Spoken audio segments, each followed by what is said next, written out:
With all the doors open, and it was still running when we got there with no one around it. At 9:38, there was a second call was logged about a vehicle with the address is 3300 East 36th Street North. It was the wrong address. This was about a tan, large, maybe a Navigator, newer vehicle with driver's door open, abandoned, parked right in the middle of the road in the yellow line. The first caller informed that a male ran from the vehicle saying it's going to blow. Remember, Officer Shelby is en route to another call, but she comes across this at 7:41. Found it abandoned in the roadway. She informs the dispatcher that she's not having cooperation from the person there, and I'm not going to get into more detail on that. That will come out later. The police helicopter arrives on the scene. Another officer arrives on the scene. One shot was fired by Officer Shelby, and a taser was deployed by Officer Tyler Turnbow. I'm going to tell you right here now, there was no gun on the suspect or in the suspect's vehicle.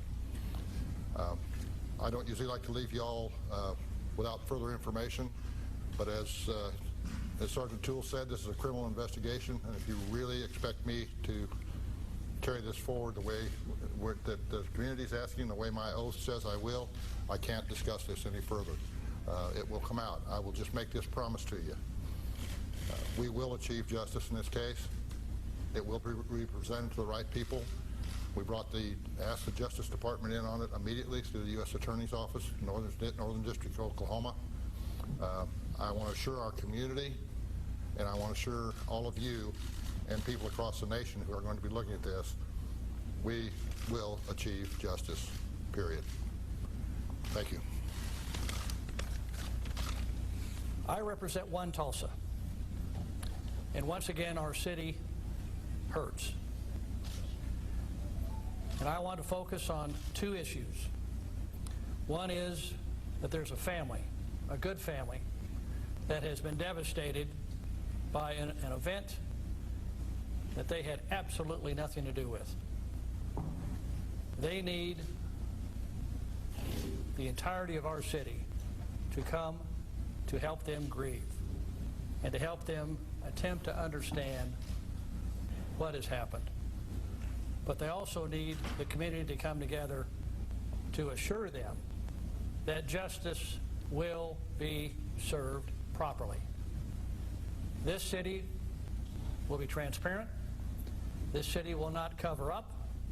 This city will do exactly what is necessary to make certain that all rights are protected, but that justice shall be done. And this city will stand behind the decision of the decision-making bodies. You will hear from the district attorney, from the U.S. Attorney's Office, the U.S. Attorney himself.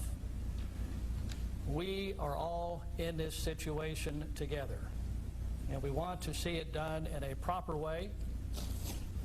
And we do ask the community to have faith in these various institutions. But when they demand accountability, we must deliver, and we will deliver that accountability. When issues do present itself to us, to me as mayor, and when they demand our change, our improvements, our alteration of policies, of procedures, of training, whatever it is, I assure you that it will be done, and it will happen, and it will be done swiftly and properly to the benefit of all. I've talked to the governor of Oklahoma, Mary Fallin. She's assured me that her offices will be available in whatever manner, shape, or form will help pursue and speed up this process and make it work as quickly as possible.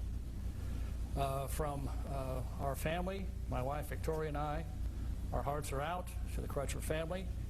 Yesterday we had a very emotional time with the family, especially with Terence's twin sister.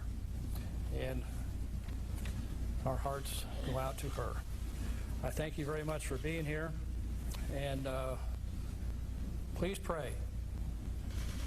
Please pray that we will bring this situation to a good result as quickly and as safely as possible. Thank you.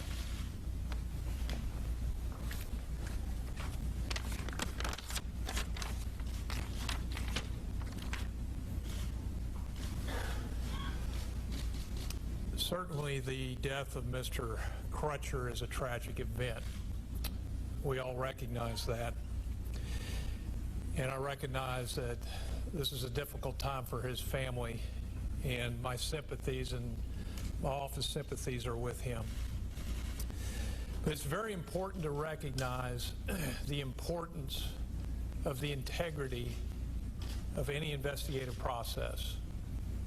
We are a country of laws, and the rule of law needs to be adhered to. While many people may want to have an outcome within a hair's breadth, it's my responsibility to make sure that the facts fit the law, and I will do that. As a part of this, it would be improper.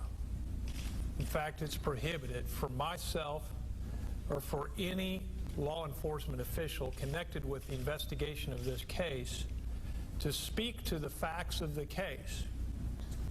In this country, we are all entitled to the presumption of innocence until a judge or a jury determines otherwise. And a commentary on the facts and circumstances of this case, either by my office or by law enforcement, would be improper, since it could result in criminal charges.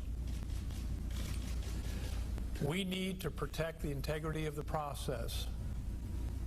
While I recognize that there is a desire to have a quick answer, a lot of that will depend upon as soon as I start getting reports and I am fully advised of the facts and circumstances.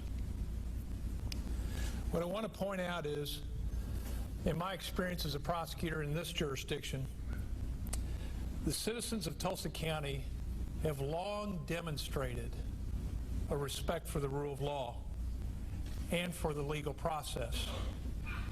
I will continue to do the job that I have been sworn to do. What I ask is for our citizens to stand firm in their adherence to the rule of law. I also request this, that we pray for wisdom and guidance as our community addresses this sad event. The Justice Department has opened an independent and parallel investigation into the use of force by the Tulsa Police Department during their encounter with Terence Crutcher last Friday. Throughout the investigation, which will be separate from the state's investigation, the department would determine whether or not a federal civil rights violation occurred. The investigation will include a comprehensive review of the events surrounding the September 16th shooting that resulted in Mr. Crutcher's death. Assistant United States Attorneys with the Northern District of Oklahoma will work with the Department of Justice Civil Rights Division in Washington, along with the FBI. The Justice Department is committed to investigating allegations of excessive force by law enforcement officers and will devote whatever resources necessary to ensure that all allegations of serious civil rights violations are fully and completely investigated. I want to assure you that we will work well with the Tulsa Police Department and with Mr. Kunzweiler in the DA's office, and to try to seek justice on behalf of this family and for the public. Thank you. I am joined today by former City Councilman Joe Williams, and also President of the 100 Black Men on its initiation. Also, Reverend Melvin Easley, who is the Legal Redress Chair for the Tulsa NAACP. I have had a hard time with this incident. I've had a hard time with previous incidents. I've talked to the mayor before, and he reminded me to say something about trying to look at how strong Tulsa is when it comes to incidents like this. And that reminds me of the shooting that happened on a Good Friday here, and it's been some years back now, but this community came together, and not one incident came out of that after we had someone running around shooting people. And I want to say to the mayor and to the police chief, to the district attorney, U.S. attorney, that I want to say on behalf of the public that we thank you for coming here today and letting the citizens know that this is something that's not going to be swept up under the rug. This is something that's going to be investigated, and we're going to get to the bottom of it so justice will be served for that family. I've talked to the father of the slain person, and he wanted me to try to get him an opportunity to pray over his son's body. I called the chief, and he was going to try to make that happen. The medical examiner, I don't think that they were going to release the body until they're done. I think that's going to happen today, and he will have that opportunity. But I want to say to each of you that's going to be listening to this press conference that my hope is that we remain a strong city, a together city, and we don't want to see things that happen in other cities here in Tulsa, Oklahoma. And with the openness of the police department, it makes me feel good that nothing's going to be swept up under the rug, and this is going to be a good trial and whatever else happens. But the main thing is that we as citizens need to know that we just need to sit back and wait and let the process take care of itself. Thank you. Immediately after this press conference, we have taken a while to get the video compiled. You got to remember, we have all the videos. We are sure of everybody that was on the scene of the event. However, we know that the open record requests are going to ask for everybody that responded to the event or was close to the event. So we've been putting all those together. They will be on the media portal probably within the next half hour, and will be available to the news media as well as to the public. So I thank you for your patience. You got to realize there's also technical issues when it comes to video. We got to get it downloaded from cars. We've got to get downloaded from the helicopter, downloaded from various locations, and compile it. And sometimes it takes longer than we want to take. And as the district attorney said, we'd like to have things at a moment's notice and a hair's breadth. We can't always accomplish that, but we're going to get as fast as we can, and we will continue. As I say, to any of those kind of releases, you will continue to get them from us. Again, I apologize for not being able to answer any questions. This is just a case where you've heard me in other criminal investigations to make that statement, and I've got to make it this time.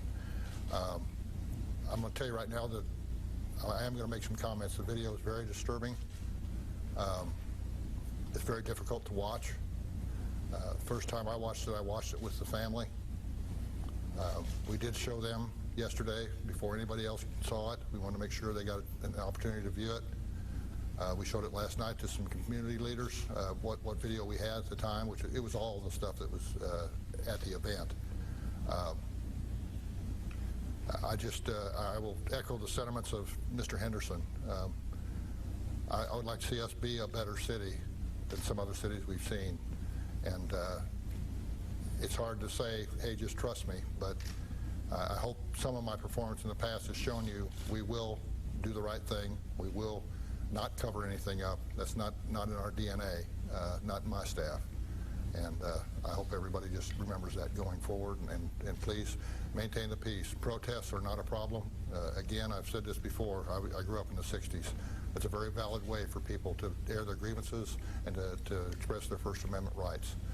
But I just hope and pray that everyone keeps those protests peaceful, and let's not have any more death over this, or any more victims, any problems with this that we don't have to have. Let's show people that Tulsa is better than anybody else.